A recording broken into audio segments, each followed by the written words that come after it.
చేయడం జరిగింది. ఆ స్కాలర్షిప్ అనేది వాహిని స్కాలర్షిప్ 2024-2025 అనమాట. ఇది అందిస్తుంది వాహిని గ్రూప్స్ అండి. సో వీళ్ళు స్కాలర్షిప్ అనేది ముఖ్యంగా ఇండియాలో చదువుతున్న స్టూడెంట్స్కి వీళ్ళు స్కాలర్షిప్ అనేది ప్రొవైడ్ చేయడం జరుగుతుంది. సో ఇక స్కాలర్షిప్కి సంబంధించి eligible details, required documents, selection process, select అయిన వాళ్ళకి అమౌంట్ ఏ విధంగా ఇస్తారు, ఎంత ఇస్తారు అనే దాని గురించి ఈ వీడియోలో తెలుసుకుందాము. అంతకంటే ముందు ఎవరైతే మన ఛానల్ ఫస్ట్ టైం వాచ్ చేస్తుంటే ప్లీజ్ సబ్స్క్రైబ్ చేసుకోండి. ఎంతో వాల్యుబుల్ ఇన్ఫర్మేషన్ మనం ప్రొవైడ్ చేస్తున్నాం, లైక్ స్కాలర్షిప్స్ కానీ, ఇంటర్న్షిప్స్ కానీ అండ్ ఫ్రీ కోర్సెస్ కానీ, దాంతోపాటు కెరీర్ గైడెన్స్కి సంబంధించి ఇన్ఫర్మేషన్ అనేది మనకు యూట్యూబ్ ఛానల్లో ప్రొవైడ్ చేయడం జరుగుతుంది. మన యొక్క వీడియోస్ చూసి చాలామంది స్టూడెంట్స్ స్కాలర్షిప్స్, అది కూడా ప్రైవేట్ స్కాలర్షిప్స్ సెలెక్ట్ అయ్యే విధంగా కామెంట్ చేయడం జరిగింది. సో వారి యొక్క కామెంట్ని యూట్యూబ్ ఛానల్ కమ్యూనిటీలో పోస్ట్ చేయడం జరిగింది. ఇన్ ఫ్యూచర్లో ఎవరైనా స్టూడెంట్స్ కానీ, సబ్స్క్రైబర్స్ కానీ మన యొక్క వీడియోస్ అదేవిధంగా ఏదైనా బెనిఫిట్స్ కనుక పొందితే మన యొక్క ఛానల్ ద్వారా సో ప్లీజ్ కామెంట్లో టెస్ట్ చేయండి. అది కూడా మనకు యూట్యూబ్ కమ్యూనిటీ ఛానల్లో పోస్ట్ చేయడం జరుగుతుంది.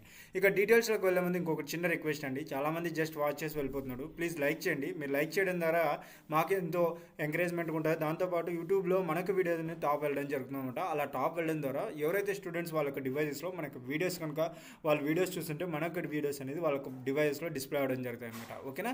ఇక డీటెయిల్స్లోకి వెళ్దాం. ఈ స్కాలర్షిప్ వాహిని స్కాలర్షిప్ అనేసి ఇది వాహిని గ్రూప్స్ వాళ్ళు ప్రొవైడ్ చేయడం జరుగుతుంది. ఈ స్కాలర్షిప్ డెడ్ లైన్ ఇక్కడ చూడండి, 1 డిసెంబర్ 2024 అప్లికేషన్ అనేది క్లోజ్ అవ్వడం జరుగుతుంది అనమాట.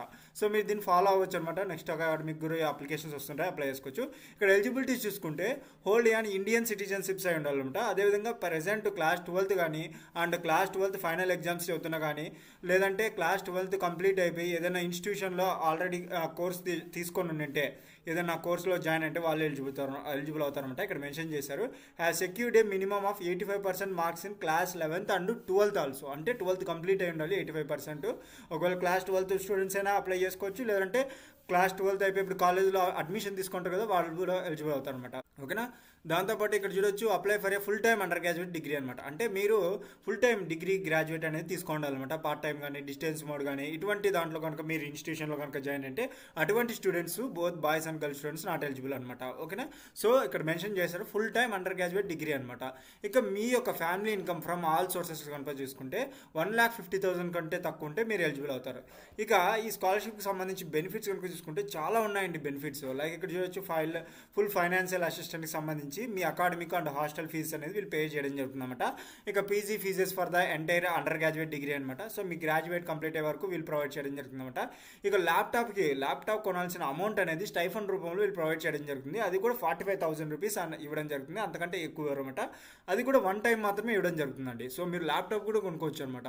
అండ్ ట్రావెల్ స్టైఫండ్, ఒకవేళ మీరు ట్రావెల్ స్టైఫండ్ కానీ ప్రొవైడ్ చేయడం జరుగుతుంది. అరౌండ్ ది అంటే మీ యొక్క కాలేజ్ నుంచి యూనివర్సిటీ వరకు కావాల్సిన ఛార్జెస్ అనేది, ఇప్పుడు లాంగ్ డిస్టెన్స్లో చదువుతుంటారు కదా స్టూడెంట్స్, లైక్ హాస్టల్స్లో కానీ, అంటే ఇప్పుడు అనంతపూర్ నుంచి ఇలా కానీ, లేకుంటే విజయవాడ నుంచి కానీ, లేదంటే డిఫరెంట్ ప్లేసెస్లో లాంగ్ డిస్టెన్స్ ఉంటుంది కదండి. అటువంటి వాళ్ళకి స్టూడెంట్స్కి హోమ్ ఛార్జెస్ అనేది ఎక్కువ, అది కూడా కొంతమంది పెట్టుకోలేరు కదా. అటువంటి ఛార్జెస్ కూడా వన్ టైం అనేది ప్రొవైడ్ చేయడం జరుగుతుంది ఫర్ ద అకాడమిక్ ఇయర్లో. ఓకేనా? ఇక ఇంటర్నెట్ స్టైఫండ్ అనమాట. To ensure students have access to digital resource, అంటే ఇంటర్నెట్ ఫెసిలిటీస్ కూడా కావాల్సిన ప్రొవైడ్ చేయడం జరుగుతుంది. టెక్స్ట్ బుక్ స్టైఫండ్, అంటే ఏమైనా బుక్స్ కావాలంటే పర్చేస్ చేయడానికి అటువంటివి కూడా అమౌంట్ అనేది ప్రొవైడ్ చేయడం జరుగుతుంది. Additional benefits like professional mentorship అనేది కూడా ఇవి మనకు కెరీర్లో ఉపయోగపడతాయి. కెరీర్ కౌన్సిలింగ్ అనమాట, స్కిల్ డెవలప్మెంట్, ఇంటర్న్షిప్ చాలా ఇంపార్టెంట్. ఇంటర్న్షిప్స్ ఎందుకు ఇంపార్టెంట్ అంటే మీకు జాబ్ని ఈజీగా తెచ్చిపెడతాయి. ఓకేనా?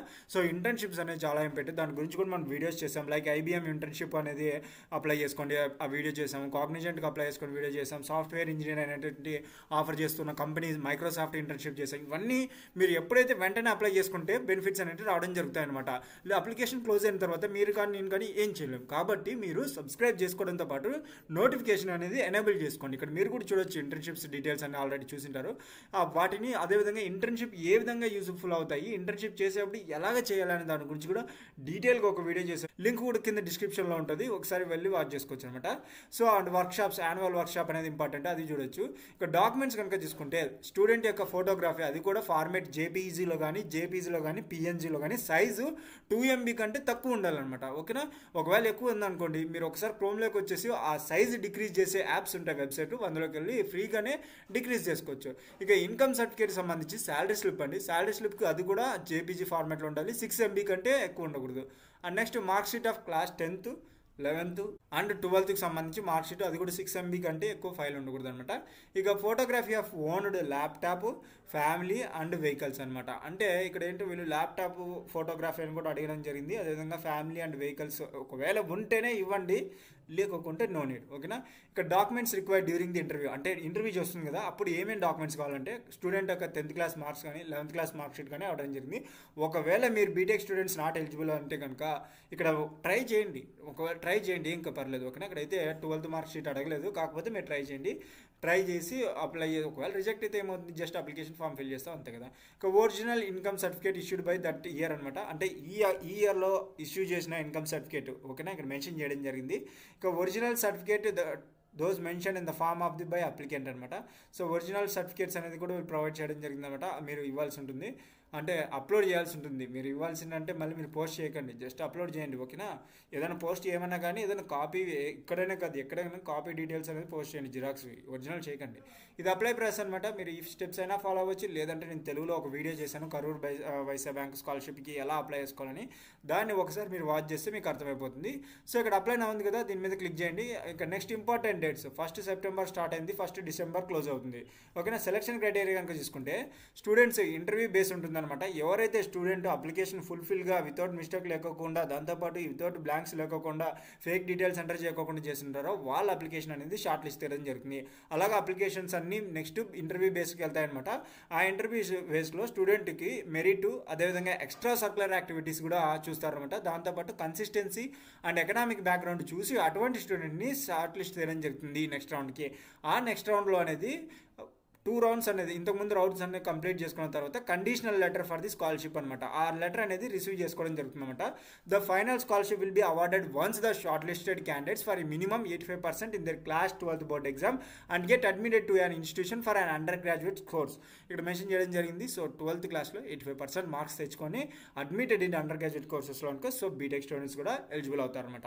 ఇక్కడ టర్మ్స్ అండ్ కండిషన్స్ కూడా ఉన్నాయి, ఒకసారి మీరు చదవండి. ఇక్కడ కాంటాక్ట్ డీటెయిల్స్ అండి, కాంటాక్ట్ డీటెయిల్స్ ఇన్ కేస్ మీకు ఏమైనా డౌట్స్ కనుక క్లియర్గా తెలియాలంటే వాళ్ళకి మెయిల్ ఐడి ఇవ్వడం జరిగింది, దాంతోపాటు ల్యాండ్లైన్ ఫోన్ నెంబర్ ఇవ్వడం జరిగింది. సో మీరు కాల్ చేయొచ్చు అనమాట. సో కాల్ చేసి మీ యొక్క డీటెయిల్స్ ఎంక్వైరీ చేయండి, మీకు తెలుసుకోవాలంటే డీటెయిల్ ఎంక్వైరీ చేసి అప్లై చేసుకోండి. అండ్ ఇక్కడ కనపడుతున్న స్కాలర్షిప్స్ దాని గురించి అన్నిటిని నేను డీటెయిల్గా చేశాను, ఒకసారి వాచ్ చేయండి. ఓకేనా. అన్నిటి గురించి డీటెయిల్గా వీడియో చేశాను అనమాట, మీరు ఒకసారి వాచ్ చేయండి, మీకు ఈజీగా అర్థమైపోతుంది. ఓకేనండి. ఇదండి స్కాలర్షిప్, వాహిని స్కాలర్షిప్కి సంబంధించి 2024-2025కి సంబంధించి ఫ్రెష్ అప్లికేషన్స్ అనమాట. ఇటువంటి వాల్యుబుల్ డీటెయిల్స్ కనుక మీకు కావాలంటే మన ఛానల్ని సబ్స్క్రైబ్ చేసుకోండి. మరి ఫ్రెండ్స్, ఈ వీడియో కనుక మీకు నచ్చినట్లయితే లైక్ చేయండి, షేర్ అండ్ సబ్స్క్రైబ్ చేయడం మాత్రం మర్చిపోకండి. Thanks to my viewers and subscribers. Thanking you.